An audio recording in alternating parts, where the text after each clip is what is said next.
Greetings, citizens of the world.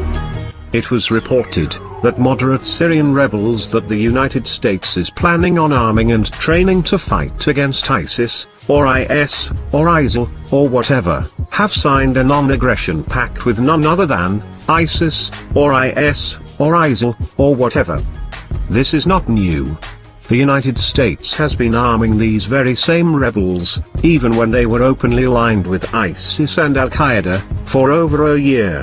The United States was funding and arming these rebels, through Arab League proxies, while they slaughtered and razed some of the oldest Christian communities in the world. But what are the potential downsides, the consequences of arming some of the moderate rebels in Syria? When we see reports like what happened just last week, that the Free Syrian Army was apparently participating in the abduction of 40-some UN peacekeepers in the Golan Heights. Are these the people that we want to start supplying with weapons?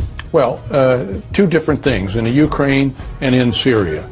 Syria, we backed, I believe, in some cases, some of the wrong people, and not in the right part of the Free Syrian Army, and that's a little confusing to people. So I've always maintained, and go back quite some time, that we were backing the wrong types. I think it's going to turn out maybe this weekend in a new special that Brett Baer is going to have Friday that's going to show some of those weapons from Benghazi ended up in the hands of ISIS. So we helped build ISIS. Now there's a danger there, and I'm with you. At that time, the United States turned a blind eye, because the goal was not to defeat ISIS, it was to overthrow Assad, so a few thousand dead Christians were not really a big deal.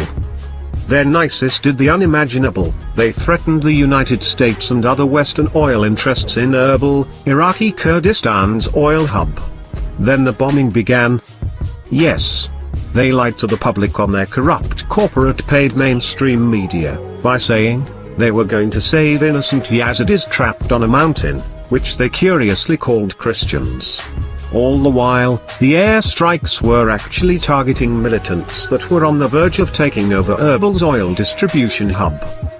Barack Obama was on corrupt corporate-paid TV to announce his plans to arm these rebels, in his renewed war on terror, and lied when he said the United States rescued the Yazidis that were trapped on Mount Sinjar. They did not rescue the Yazidis, the Kurds did. Bombs do not rescue people. But it is nice and convenient to lie and say their bombs are helping people, and not killing them. Not only that, but the Yazidis are far from saved. Just ask one of them about their humanitarian efforts, and how well they are working. Oh, that's right, they are not working. The plight of the Yazidis, falsely labeled as Christians, was nothing more than a convenient rallying cry for Western war hawks, eager to protect oil interests, and start another perpetual war, over their failing geopolitical chess match with China and Russia. The war propaganda conveniently claims that the United States will defeat ISIS, or IS, or ISIL, or whatever, by arming the mythical moderate rebels in Syria. There is a few major flaws in this bogus rhetoric. Firstly, there are basically no moderate rebels left fighting in Syria. Even the mainstream Syrian rebels, better known as the Islamic Front, are Salafist militiamen, who would instill hardline Sharia law, if they won the war in Syria. We know this, because they are already doing it in the land that they currently control. The only difference between ISIS and the Islamic Front, is that ISIS is slightly more violent. Secondly, the moderate opposition to ISIS in Syria, just signed a non-aggression pact with them, meaning that they will now fight alongside each other, to topple Assad. So unless America and their war-hungry allies are planning on completely manufacturing new rebels from Syrian refugee camps in Turkey, they have no friends in the region. The guys they want to back, arm, and train, are fighting side by side with ISIS. This has not slowed down their march towards war, but we can still prevent Congress from funding this atrocity. The goal now is the same as it was last year: regime change in Syria, the toppling of the Assad government, and protecting some oil interests while they're at it. If you truly believe the United States is going to war with Iraq and Syria for humanitarian reasons, ask yourself why they were funding ISIS only a year ago while they slaughtered Christians. Why do they support the repressive Saudi regime? Why did they support dictators that oppress their people? Why did they overthrow peaceful governments in Libya, Guatemala, Chile, Iran, Iraq, and countless other countries?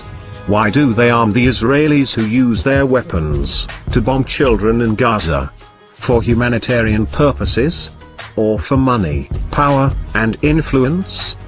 Assad has made it clear that the United States airstrikes are not permitted in Syria. Keep this in mind if you have any interest in preventing World War III.